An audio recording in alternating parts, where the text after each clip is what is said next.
Yasodanandana Vrajajana Ranjana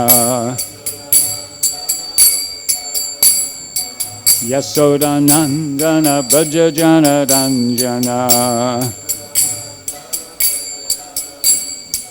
Yamuna Tiravanachari Yamuna Tiravanachari Jaya Radha Madhava Kunja Bihari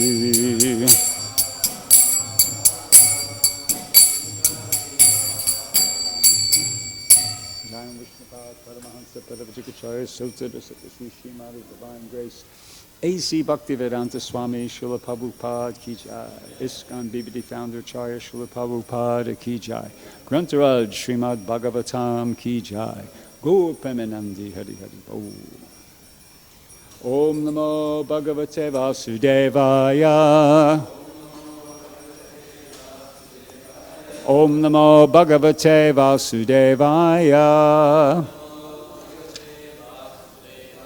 Om Namo Bhagavate Vasudevaya. So, reading from Srimad Bhagavatam, 3rd Canto, Chapter 29, Text 35. Bhakti yogaś cha yogaś cha mayā mānavi udīritaḥ yayor ekatareṇaiva puruṣaṁ vrajet bhakti-yogaś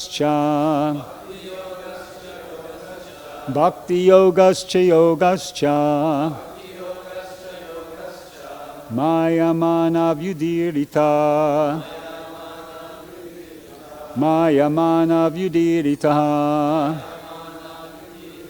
yayor ekatareṇaiva puruṣaṁ vrajet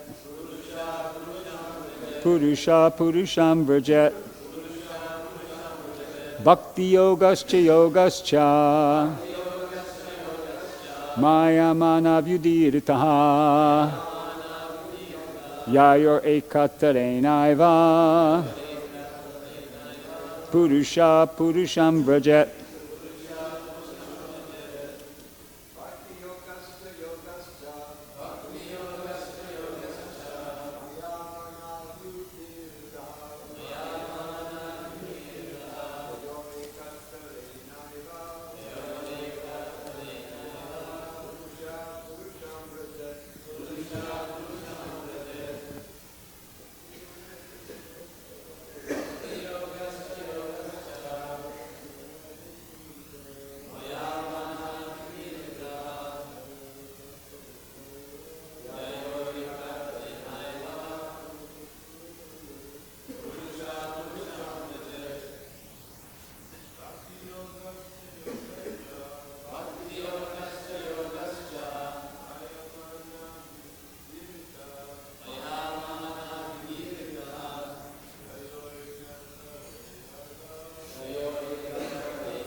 Any other men? Okay. Vaishnavis?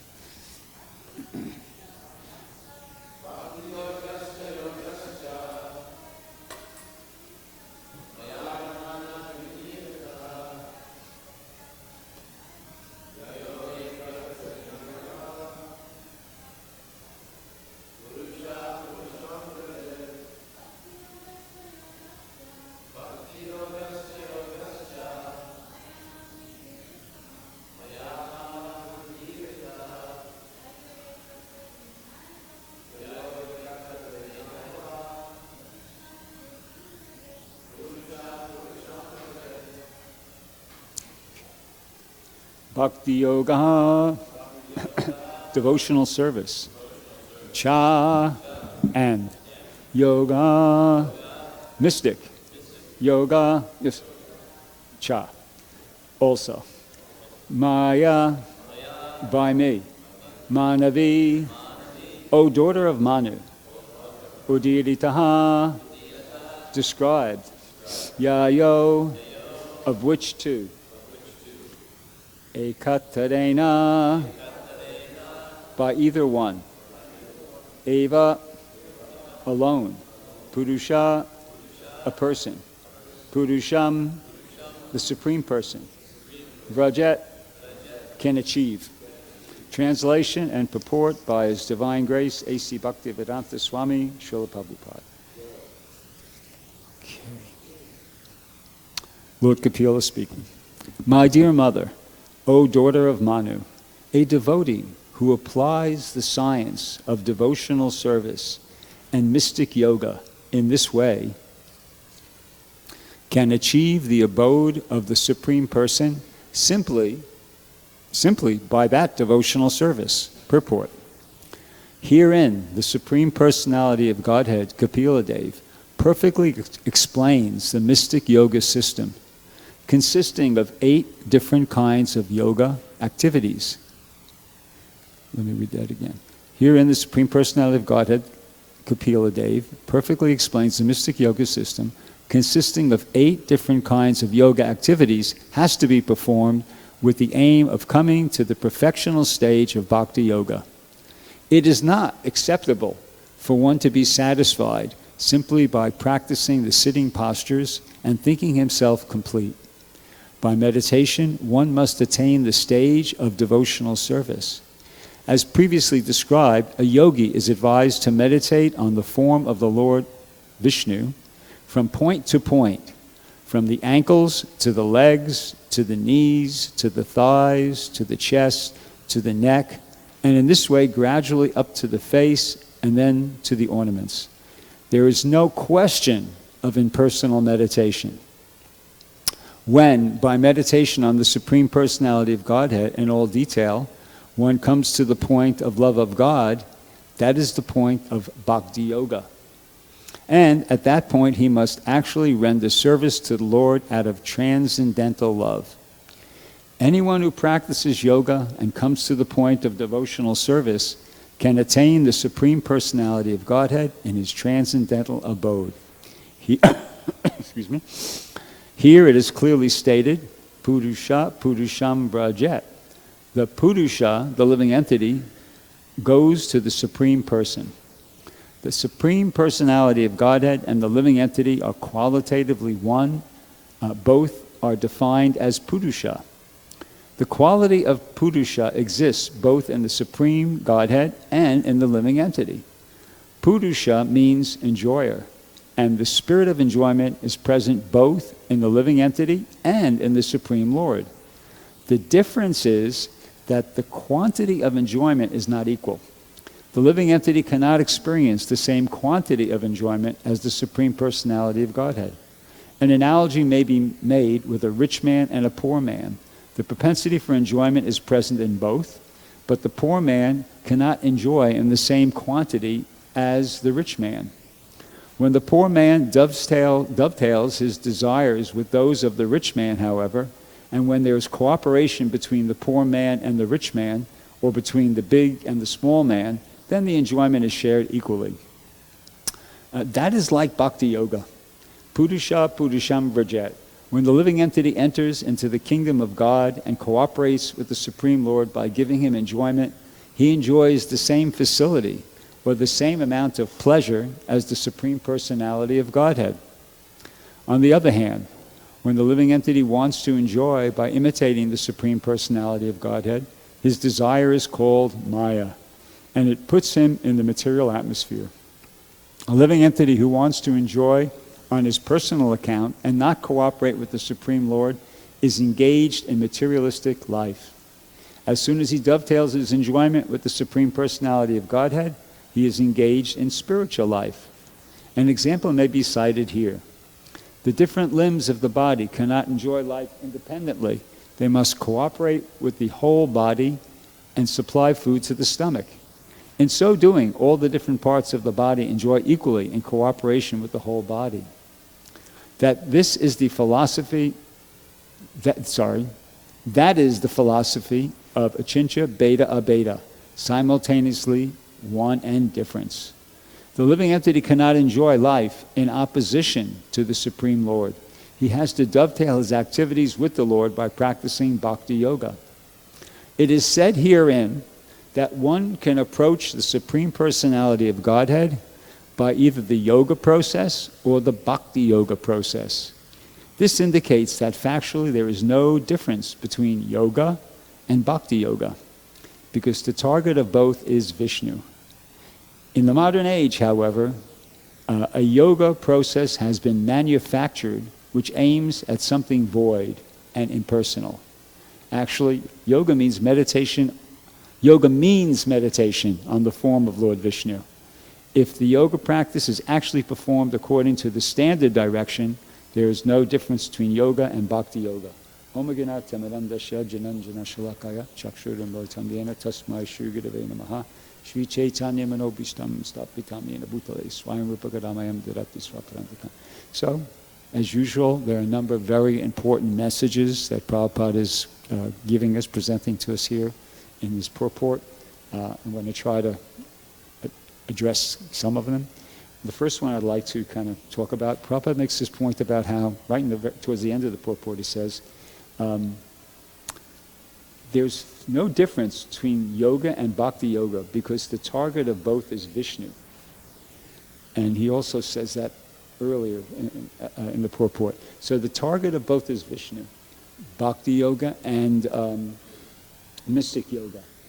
But then he goes on to say in the next sentence, towards the end of the purport, says, in the modern age, however, a yoga process has been manufactured which aims at something void and impersonal.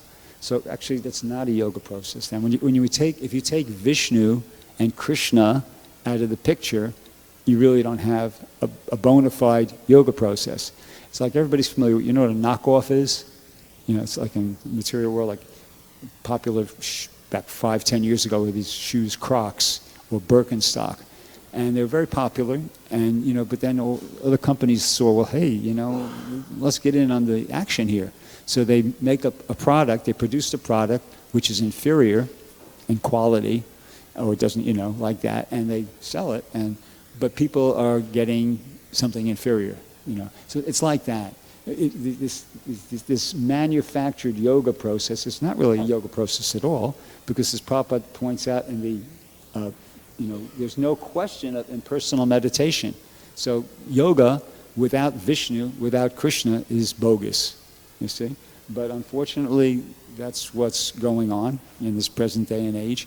And people who are presenting that, they're doing it, they're cashing in on the naivety of Westerners and people in general. They don't know, yoga heads or tails. And they just presenting this to them, and the people are thinking, okay, it's just like when you get something cheap, you think, wow, I'm getting a real bargain, but you're not getting the actual product, you're not getting the genuine item. So that's what's going on today. But so Prabhupada goes on to point out, though, that when it's practiced in right earnest, properly, according to, as he says here, standard direction, this mystic yoga, one can achieve the desired result of love of God. And Prabhupada states that in the purport. He says, when by meditation on the Supreme Personality of Godhead in all detail, one comes to the point of love of God, that is the point of bhakti-yoga. And at that point, he must actually render service to the Lord in transcendental love. And he explains how, in the previous paragraph, how you have to, all these things are means to an end. The sitting posture, and then meditating on, as he says here, the form of the Lord, point by point, starting with the ankles, then the legs, then the knees, then the thighs, then the chest, then the neck, gradually coming up to the face and the ornaments. Once again, he says, no question of impersonal meditation. So it's a bona fide process. The thing is, though, it's a bona fide process for when? It's a bona fide process not for now, you see. It's a bona fide process for the Satya Yuga. And we could bear in mind, we can remember that these instructions are being given by Kapiladeva to his mother Devahuti. Well, for instance, when did this conversation take place? Anybody know? Have any idea when did this conversation take place? Yeah, I mean, yeah. Anybody can narrow it down a bit more? About 2 billion years ago, because Devahuti is the daughter of Swayambhuva Manu. Swayambhuva Manu is the first Manu. Okay, so in a day of Lord Brahma, there are 14 Manus. A day of Lord Brahma is 4.3 billion years, and his night is the same, 4.3 billion years. So we are now in the 7th Manu, Vaivaswata Manu. So we're about halfway through the 4.3 billion, say 2, okay? And Swayambhuva Manu is the first Manu, so it's about 2 billion years ago. You see? 2 billion years ago, he's giving this instruction to his mother, Devahuti. Now here's another point. It's Kali Yuga. But it's kind of like relevant to us, but not so relevant to them, because they're not... in the Kali Yuga, people live for 100 years at most, and in the previous Yuga, they live for 1,000, and then 10,000, then 100,000. But it's not like the demigods live for, in Kali Yuga, the demigods only live for 100 years. No, they live millions of years. So this is being spoken by Lord Kapiladeva to Devahuti, who's the daughter of Swayambhuva Manu, possibly in a Satya Yuga, but it wouldn't make a difference because these are not human beings. I mean, they are human in one sense, but they're very elevated. Manu is definitely, I guess, he's a Shakti avatar. A Manu is a Shakti avatar, at least in the category of a demigod. And see, these are Kapiladeva is an incarnation of Krishna, and he's speaking to Devahuti, who's a demigoddess, basically. And that's, this instruction is being given by him to her, okay? And it's nice to know that, this Astanga yoga system, this mystic yoga system is completely bona fide, but it's also important for us to know that it's not for us. It's not for us, human beings in the Kali Yuga. Human beings in the Kali Yuga are meant to, it's a different process. And there's various reasons for that. First off is the authority issue. It's stated in the Shastras, Harinama, Harinama, Harinama eva kevalam, kalo nasti eva gatiranita. That in this age, quarrel of Kali Yuga, quarrel and hypocrisy, the only means for self-realization is to chant the holy name of the Lord. And it goes nasti eva, nasti eva, nasti eva. There's no other way, there's no other way, there's no other way. See? So there's the authority issue there. There's no question of a person in the Kali Yuga practicing any other system of yoga because that Shastra conjunction is there. And if anybody attempted it, they wouldn't be successful anyway.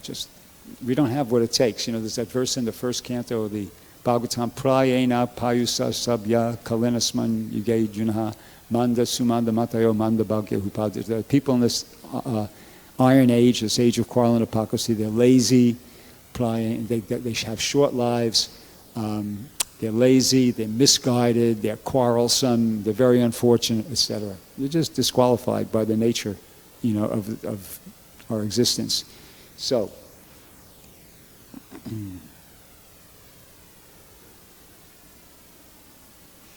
yeah. So I'm going to read an excerpt from a lecture Prabhupada gave, which puts this in a, nice, gives additional insight into this point. So this is a 1966 lecture, Prabhupada says, talking about how, so basically what this excerpt is emphasizing is that whereas, mystic yoga or analytic philosophy or ritualistic sacrifices, they're not an option for us to achieve self-realization. But what is an option for us is devotional service. And towards the end of the excerpt, Prabhupada emphasizes that what that means for us is Harinama. So let me read it. So practically every process is condemned herewith. So it's a Chaitanya Charitamrita lecture, but he's lecturing on a verse from the 11th canto of the Srimad Bhagavatam, where Krishna is instructing Uddhava basically that same thing. He tells Uddhava that not by Sankhya, not by Jnana, not by well, not by karma, or ritualistic sacrifices or penances and austerities, or yoga can I be understood only by devotional service. So Prabhupada's speaking on that verse here in this lecture. So practically every process is condemned herewith by the Supreme Lord. Condemned in the sense that they can approach to a certain degree, certain extent, towards the final goal. But that process will never be achieved, that final goal, unless devotional service is added. And he, quotes some verses, that famous verse in the Bhagavad Gita, Bahunam Janmanam Ante, that one has to, after many births, one who's actually intelligent comes to know that Krishna is the cause of all causes and all that is, like that. So then he goes on to say, so one has, maybe you might go try the yoga process, or maybe the philosophical process, or a ritualistic process, or penance, or by penances and by study. But unless you reach the point of Krishna consciousness, your attempt, and then he pauses, and he says, not failure, but there are different degrees. So people are satisfied with that different degree only.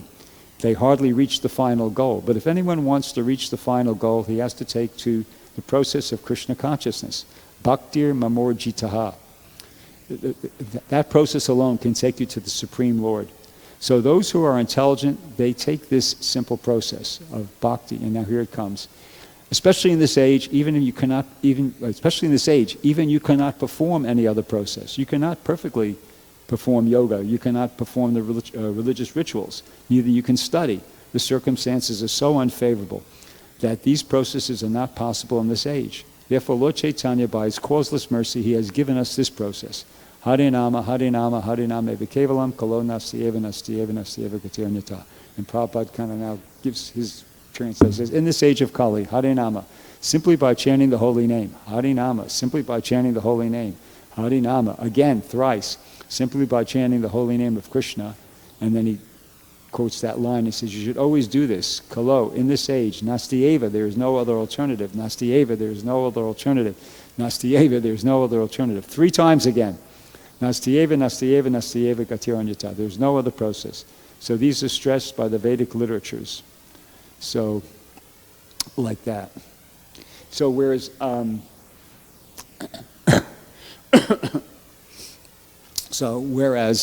mystic yoga, or as I said here, ritualistic process, or any other thing, is not an option for us. What is an option is devotional service, and for this age specifically, it's the chanting. The congregational or chanting of the holy name. So, the big question then is it working? Okay, in other words, is it working? Because we're hearing here that this is the process, for this age of self-realization, or as we heard in the purport today, the point of yoga was when by meditation the Supreme Personality of Godhead is in detail, one comes to the point of love of God. That is the point of bhakti-yogaś. That's the whole thing, to come to this love of God and be able to render service to the Lord in transcendental love. So we're not meant to get there by the mystic yoga process, but we are meant to get there by the bhakti-yoga process, and specifically for us, the bhakti-yoga is the chanting. So once again, the big question, is it working? Is it happening? Or we have to ask ourselves, do I feel like I'm progressing? Do I feel like I'm advancing or, making progress towards loving Krishna as a result of my chanting? And, ideally we should be. We should be chanting and like having a good experience. And in general, like if you do something and you have a good experience, and you're repeatedly having a good experience as a result of doing something, you kind of start to love that thing. I'll give you an example, okay? This is my own example. Raise your hand if you've heard of a product called Windex. Everybody knows what Windex is, right? Okay. Keep your hand raised if you've ever used it. Okay, right, me too.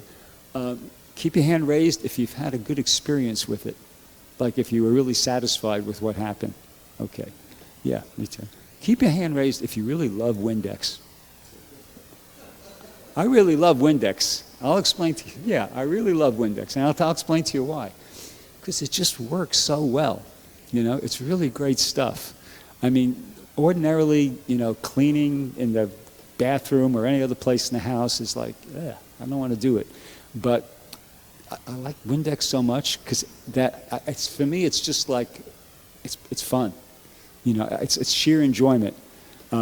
Like different people have different habits. We all brush our teeth, and hopefully everybody flosses. Okay, so when I floss, I have to look in the mirror, because I got to see what's going on, and in order to do it properly.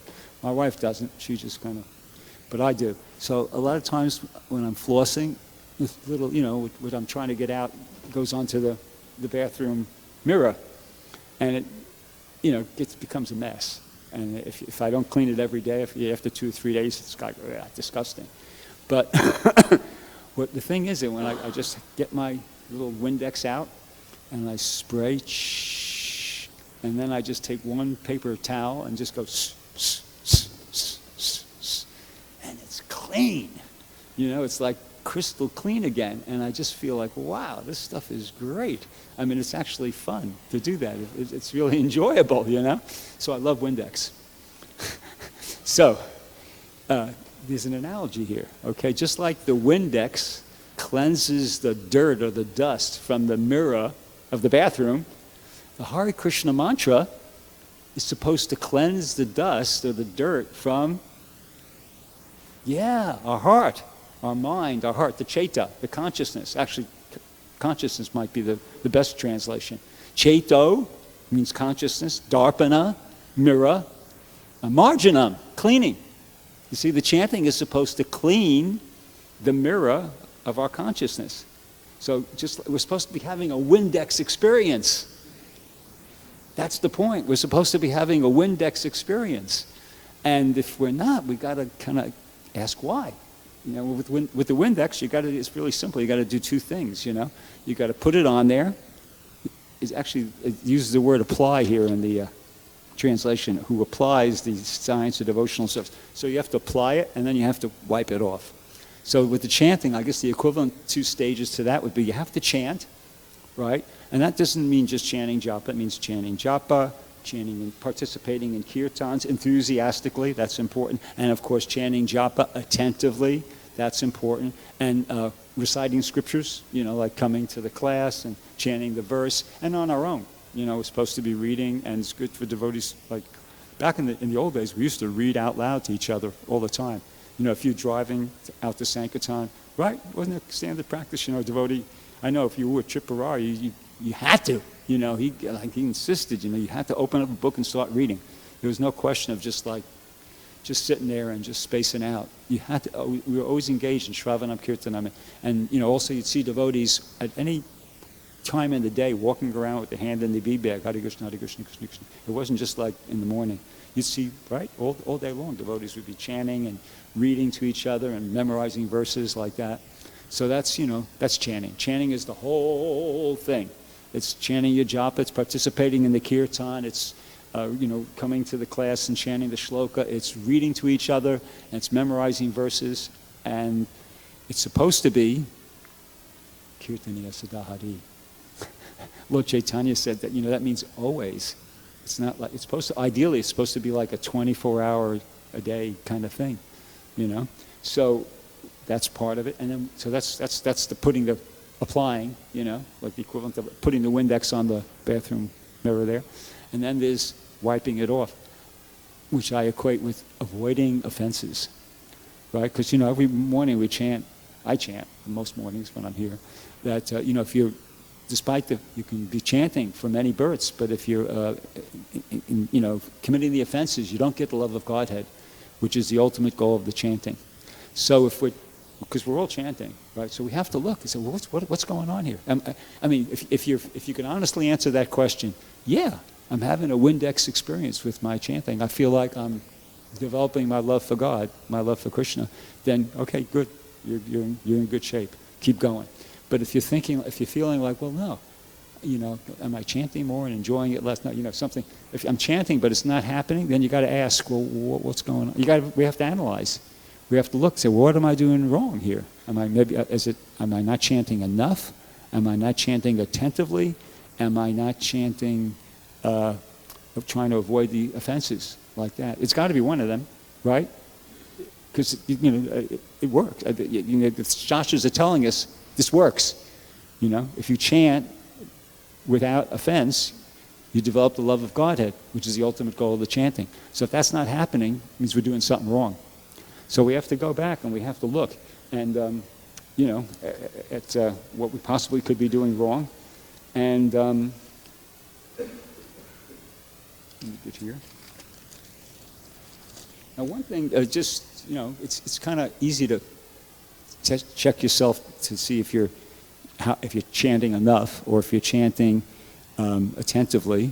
The tricky one is the Vaishnava aparads, the offenses. And Shamachandra started to touch upon something yesterday that he didn't elaborate upon, but he touched upon it. This idea of like the Vaishnava etiquette. Vaishnava etiquette is super important. Vaishnava etiquette is not some sort of like superfluous thing that you just kind of tack on, to Krishna consciousness. No, it's an expression. Vaishnava etiquette is an outgrowth of the philosophy. It's an outgrowth of our understanding of the culture and the world view. See, actually, if somebody's not observing Vaishnava etiquette, they're making a frontal attack on the whole culture and the whole philosophy and the whole world view, because you can't separate them. You can't say, well, Vaishnava etiquette. I understand the philosophy, I know the world view, but I'm not so, I don't make a big deal out of the Vaishnava etiquette. No. Right? Am I right or wrong? Yeah, it's right. They're kind of like locked in there. What's the word? Linked up together. So Vaishnava etiquette, and sometimes we're kind of, it's easy to get, because we live in the West here and we're, kind of affected by outside culture, and it's easy to get a little bit slack about Vaishnava etiquette. But, we got to be careful. I'll give you one example, okay? This is an extreme example, but I remember, this is going back about 20, 25 years ago. I was observing that there was a devotee, and he was always kind of like making fun of another devotee. He was making jokes, like about this devotee's just idiosyncrasies or something like that. So, and it kept going on. And even I think I mentioned to him, devotees mentioned, hey, Prabhu, you shouldn't do that. It's not like, it's a little bit over the top, don't do that. But he kept doing it. So that devotee, the devotee who he's making fun of, he's still here. The devotee who's making fun of the other, he's not here. You see, so you got to, it's a serious thing. It's not like it's just something, oh, it's nice if you do it, you're a nice devotee. No, there's repercussions, there's consequences. Vaishnava etiquette, as I said, is kind of like an expression of the philosophy. And if we don't observe it, then two things. One, it's going to be very detrimental to our own spiritual lives. It'll keep us from experiencing the love of Godhead, which is the ultimate goal of the chanting. And it's like a disease, You just like, the flu is contagious, so when you got the flu, you want to, if somebody doesn't observe Vaishnava etiquette, because we're like a little community here, it affects other devotees, how they, and they think, oh, this guy's not really being very careful about the Vaishnava etiquette, I guess I don't have to, and it can spread, and it's kind of like rust. If you have this experience, rust is kind of like a silent killer, so to speak, and, like on cars, it just eats away, and it destroys the integrity of the metal to the point, but you don't notice. You don't notice. It's doing its work, totally like undercover there, but then one day you could, lean up against your car and just poke your thumb down without, and it just goes right through. So it's like that. It's very important to observe the Vaishnava etiquette, because it's kind of like, if we don't, we're gradually losing the culture. And losing the culture means, you're losing the whole thing. Because the culture and the world view are like, two peas in a pod. If you lose the culture, if you lose the philosophy, which Vaishnava etiquette is the application philosophy, you're losing Krishna consciousness. So super important. So a good thing to do, as they say, an ounce of prevention is worth a pound of cure. A good thing to do is always to cultivate the mentality of trying to see the big picture about other devotees, rather than, kind of like Prabhupada uses this example of there's the fly and there's the honeybee. The fly, he zeroes in on the pus, on the, all the putrid stuff, and he zeroes in on that. Whereas the bee, he zeroes in on the honey. the good stuff, the good qualities. See, so we have to train our mind. We have to practice, cultivate, not focusing on idiosyncrasies. I don't like the way this guy cooks. I don't like the way this guy chants. I don't like the... See the big picture. See that here's somebody who's dedicating their time and their energy to serving Krishna, possibly has been doing that for decades on end, right? It's not an easy thing to do, following the regulative principles. Devotees here in this community, they're not losers. It's not like people are here because they couldn't go out and enjoy in the material world. Of course, nobody ultimately can go out and enjoy in the material world. But it's, you could have a fling at it before you get smashed. But, it's kind of like Krishna says in the Bhagavad Gita, Samahama Sadulava. The devotees are great souls. We should, gotta cultivate that mentality. Yeah, these are great souls. I'm in the association of great souls. People are made a conscious decision to dedicate their time and energy to serving Prabhupada, to serving Krishna. They're doing it, follow these rules and regulations. Some of them have been doing it for decades, as I said. So, whatever the little idiosyncrasy is, forget it. I don't care. Just overlook it and just get on with a nice association. That's a very helpful thing to do. And so say you do that. Say you do all these things, okay? You kind of like make sure you're chanting enough, or you increase your chanting, and you increase your that you're chanting properly. Hearing clearly and distinctly all the different names, and you participate more in the kirtans, and you start reading more. Say you do everything, all the good stuff, and it's still not happening. Then what? Well, there was it goes back to about 1840, but I think it started off as a song and it became part of a book that's like a saying, if at first you don't succeed, try again. Everybody's heard that expression, right? Well, it's a good expression because, Rupa Goswami says in the Nectar of Instruction, utsahan nischayat daryat tat karma pavartana, that you have to be utsahan, which is enthusiastic, daryat, and nischayat is convinced, and daryat, I believe, is patient. It's one of the things, the 6 qualities, he says, that are necessary to be successful in devotional service. So you have to have patience. You might find this hard to believe, but everybody's heard of Beethoven? Ludwig van, whatever.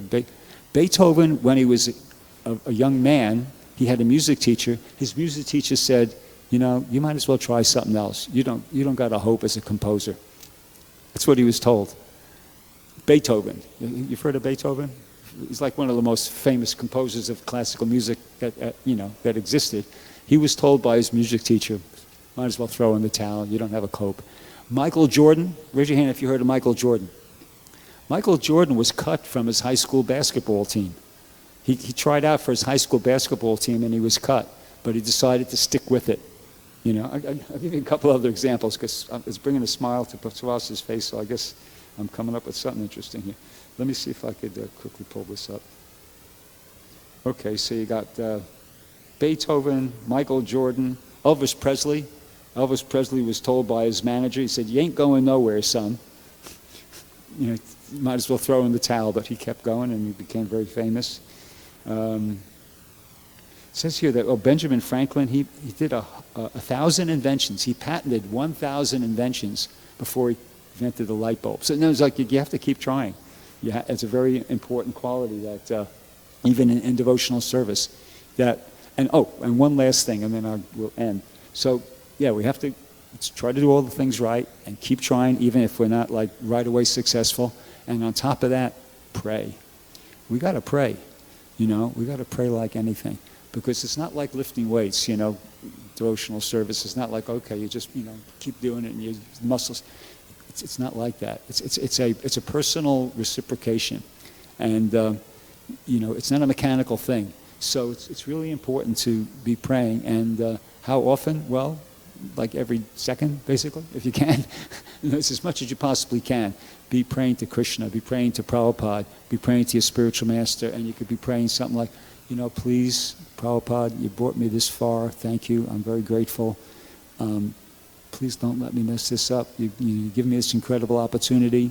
Please help me, by your mercy, please help me make my life successful. I'm, trying to, as much as I possibly can. be thinking like that throughout the course of the day. Focusing on not just like some little activity here, the big picture. I want to become a pure devotee, and I think we want to become pure devotees, and we have to pray for that. So we have to do all the different things that I mentioned, and in addition to that, remember that we want to become pure devotees, and it's only by Krishna's mercy, it's only by the mercy of the spiritual master and the mercy of Krishna that could happen. So we've got to pray for that. And we are already, in case you haven't noticed, in the morning, like just before this class, we were saying, the lotus feet of our spiritual master are the only way by which we can attain pure devotional service. I bow down to his lotus feet with great awe and reverence. By his grace, one can cross the ocean of material suffering and obtain the mercy of Krishna. My only wish is to have if nothing else, we know these translations, we're reciting them every day. Think about it. We should think about it and think, wow, yeah, and that could be our prayer. If you don't feel very creative, or just pray the prayer of the Acharya. He opens my darkened eyes and fills my heart with transcendental knowledge. He is my Lord, birth after birth. From him ecstatic prema emanates. By him ignorance destroyed. The Vedic scriptures sing of his character.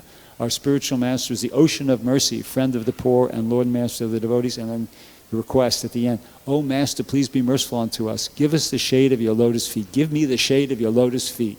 Your famous spittle of the three worlds. So praying is super important. And as I said, it's not a coincidence. It's not an accident that Prabhupada gave us a morning program. What's required of us? Okay, initiation, you promise you're going to chant 16 rounds and follow the four good principles. But then when if you become a devotee, a temple dependent, you come to the whole program is praying. We're praying. Mangalarti is prayer. That what we sing every morning at the Guru Vastika, that's a prayer to the spiritual masters. At Guru Puja, that's a prayer. It's really important. It's really important. We're already doing it, but it's easy to kind of get mechanical and just forget. Like you just do it. Just okay, did that. Now I'll come to the next thing. No, we have to mindfulness. We have to think about what we're doing, and wow, Prabhupada's got us doing this every day. Must be super important. Okay, so I'll stop there. Does anybody have any question or comment? Yeah, Shama Chandra.